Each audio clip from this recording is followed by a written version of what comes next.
दोस्तों 2025 राखी बांधने का शुभ मुहूर्त सावधान रक्षाबंधन पर लग रहा है। भद्रा का साया किस समय लगेगा? भद्रा क्या है शुभ मुहूर्त? देखिए, रक्षाबंधन भाई बहन के अटूट प्रेम का त्योहार है। आपको हम बता दें कि इस वीडियो में हम सभी बातों को बारी बारी से जाने की रक्षाबंधन कौन सी तारीख को मनाया जाएगा, क्या इसका शुभ समय रहेगा। इससे जुड़ी हुई सभी जानकारी को हम जानेंगे कि रक्षाबंधन का महत्व और कितनी तारीख को रक्षाबंधन मनाया जाएगा, जो प्रतिवर्ष श्रावण मास की पूर्णिमा को मनाया जाता है।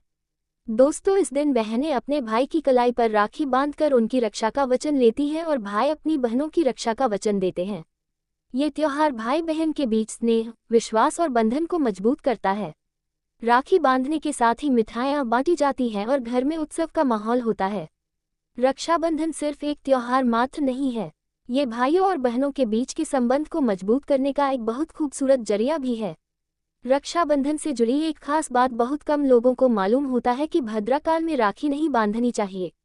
शास्त्र और मुहूर्त शास्त्र में भद्राकाल को अशुभ माना गया है। ऐसे में राखी बांधने का शुभ मुहूर्त जानना बहुत जरूरी होता है। इसलिए आइए इस लेख में जानते हैं कि इस साल श्रावण मास की पूर्णिमा यानी रक्षाबंधन किस दिन पर रहा है। साथ ही यह भी जानेंगे कि भद्राकाल कब समाप्त हो रहा है और राखी बांधने का शुभ मुहूर्त क्या है। रक्षाबंधन तिथि हिंदू पंचांग के अनुसार श्रावण मास की पूर्णिमा तिथि 8 अगस्त को दोपहर 2 बजे से शुरू हो रही है, जो 9 अगस्त को दोपहर 1:30 बजे पर समाप्त होगी। ऐसे में उदया तिथि के हिसाब से रक्षाबंधन का पर्व 9 अगस्त को मनाया जाएगा। राखी बांधने का शुभ मुहूर्त इस बार बहनों को राखी बांधने के लिए खूब समय मिलने वाला है। 9 अगस्त को राखी बांधने का मुहूर्त सुबह 5:30 से शुरू होकर दोपहर 1:30 बजे तक रहेगा। ऐसे में करीब 8 घंटे तक राखी बांधी जा सकती है। राखी भद्राकाल को शुभ नहीं माना जाता है। मान्यताओं के अनुसार इस दौरान कोई भी शुभ कार्य नहीं किया जाता है, जिसमें राखी बांधना भी शामिल है। राखी बांधना एक पवित्र कार्य है और इसे शुभ मुहूर्त में ही करना चाहिए। भद्राकाल में राखी बांधने से भाई बहन के रिश्ते में तनाव आ सकता है और मनोकामनाएं पूरी नहीं हो सकती हैं। इसलिए रक्षाबंधन का त्योहार मनाते समय भद्राकाल का ध्यान रखना चाहिए और राखी केवल शुभ मुहूर्त में ही बांधनी चाहिए। कौन है भद्रा? पौराणिक कथाओं के अनुसार भद्रा सूर्यदेव की पुत्री और देव की बहन है। भद्रा का स्वभाव क्रोधी है। जब भद्रा का जन्म हुआ तो वह जन्म लेने के फौरन बाद ही पूरी सृष्टि को अपना निवाला बनाने लगी थी। इस तरह से भद्रा के कारण जहां भी शुभ और मांगलिक कार्य, यज्ञ और अनुष्ठान होते वहां समस्याएं आने लगती हैं। इस कारण से जब भद्रा लगती है तब किसी भी तरह का शुभ कार्य नहीं किया जाता है। वैदिक ज्योतिष शास्त्र के अनुसार पूर्णिमा तिथि की शुरुआत आधा हिस्सा भद्रकाल होता है। यही वजह है कि रक्षाबंधन के दिन भद्रा का साया होने के कारण राखी नहीं बांधी जाती है।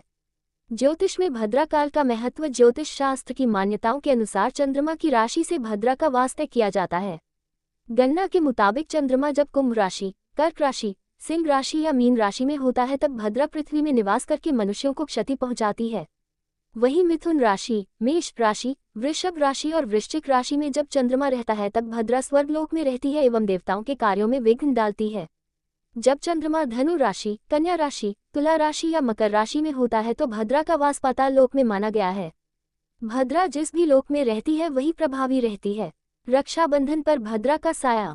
पंचांग के अनुसार इस बार रक्षाबंधन पर वृद्ध का साया नहीं रहेगा, क्योंकि भद्राकाल 8 अगस्त को दोपहर 2:10 से आरंभ होगा, जो 9 अगस्त को तक डीडीच के 1:30 बजे पर खत्म हो जाएगा। शुभ योग में रक्षाबंधन हिंदू पंचांग के अनुसार इस साल रक्षाबंधन पर कई शुभ योग बन रहे हैं, जो इस पर्व को और भी खास बनाते हैं। सौभाग्य योग, शोभन योग और सर्वार्थ सिद्धि योग इस दिन मौजूद होंगे। ज्योतिष शास्त्र के अनुसार इन योगों में किए गए कार्य शुभ फलदायी होते हैं और जीवन में सुख समृद्धि लाते हैं। अब हम आपको ऐसी जानकारी बताने जा रहे हैं जो आपको जाना बेहद खास और जरूरी है, इसलिए आप जानकारी को पूरा ही जाना, बीच में छोड़कर वीडियो को ना जाए। अभी तक आपने वीडियो को लाइक ना किया हो तो जरूर कर दें। चलिए जान लेते हैं राखी से जुड़ी महत्वपूर्ण वक्त जानकारी। राखी को रक्षाबंधन के नाम से भी जाना जाता है। यह एक हिंदू त्योहार है जिसे संपूर्ण भारत में हर्ष एवं उल्लास के साथ मनाया जाता है। रक्षाबंधन को हिंदुओं द्वारा इसके प्रतीकात्मक महत्व के लिए पहचाना और मनाया जाता है। रक्षाबंधन का महत्व एक पवित्र धागे से संबंधित है और इस धागे को राखी के नाम से जाना जाता है। ऐसी मान्यता है कि राखी यज्ञोपवीत जब श्रावण पूर्णिमा के दिन शुभ मुहूर्त के दौरान धारण की जाए तो यह इसे पहनने वाले की रक्षा करती है। राखी उत्पत्ति और महत्व। श्रावण पूर्णिमा के शुभ अवसर पर पवित्र धागा बांधने की अवधारणा या परंपरा कोई नई बात नहीं है।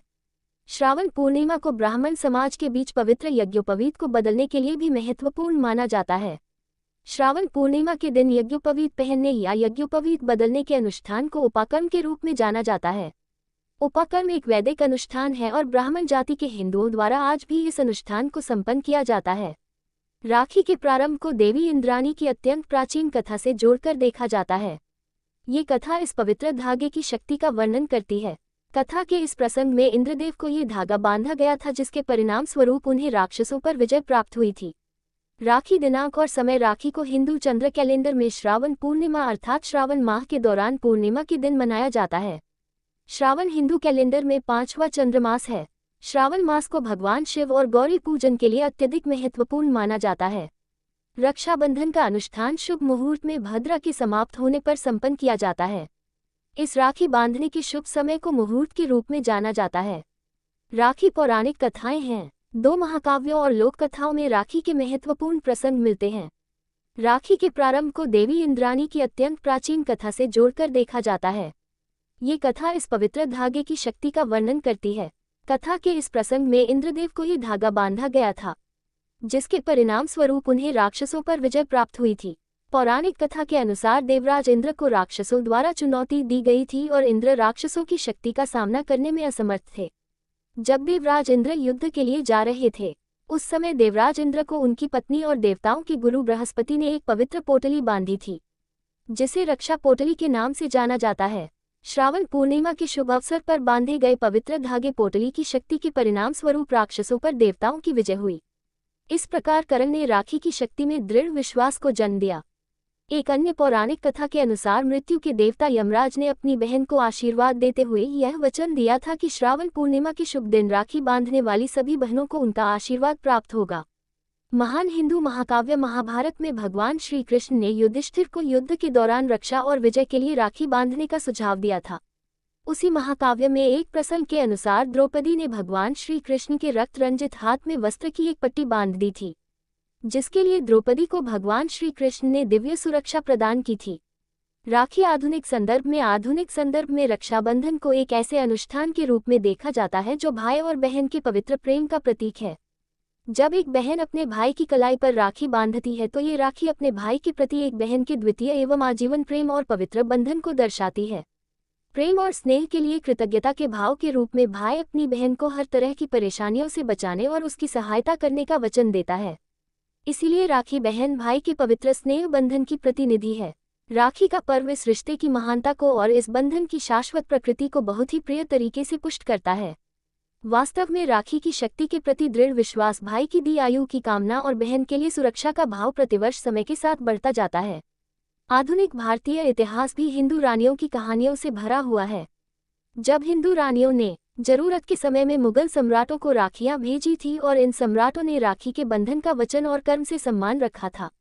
इसीलिए राखी बांधने की इस पुरानी परंपरा की लोकप्रियता भाई बहन के बीच पवित्र प्रेम और स्नेह के बंध की स्वीकृति है। राखी अनुष्ठान राखी के उत्सव पर विभिन्न रस्मों को संपन्न किया जाता है। इसमें बहन भाई की आरती उतारती है, भाई की दीर्घायु के लिए प्रार्थना करती है। भाई की कलाई पर राखी बांधने से पहले भाई के मस्तिष्क पर लाल टीका लगाती है। राखी की रस्म के बाद बहन अपने भाई को मिठाई और पारंपरिक घरेलू व्यंजन खिलाती है, जो सामान्यतः इससे आंखों पर गंभीर प्रभाव पड़ सकता है। यदि देखना ही है तो स्पेशल सेलर वाटर वाले चश्मे का प्रयोग करें। ग्रह का दौरना, घर के दरवाजे खिड़कियां बंद रखना और तुलसी का पौधा घर के बीचों बीच रखें, बना रहे। इसे प्रकार समय की भी कभी प्रकार के नए काम का अशुद्धता करे और महापूर्णिमा टोले। क्यों यह काल अशुभ माना जाता है? ग्रहण समाप्त होने के बाद घर की में गंगा जल छिड़काव करे, साफ सफाई करे का घर में अगरबत्ती या धूप जलाएं ताकि वातावरण शुद्ध हो सकते हैं। सूर्य ग्रहण में पूजा पाठ और यात्रा को सफल करते हुए समझें। दोस्तों,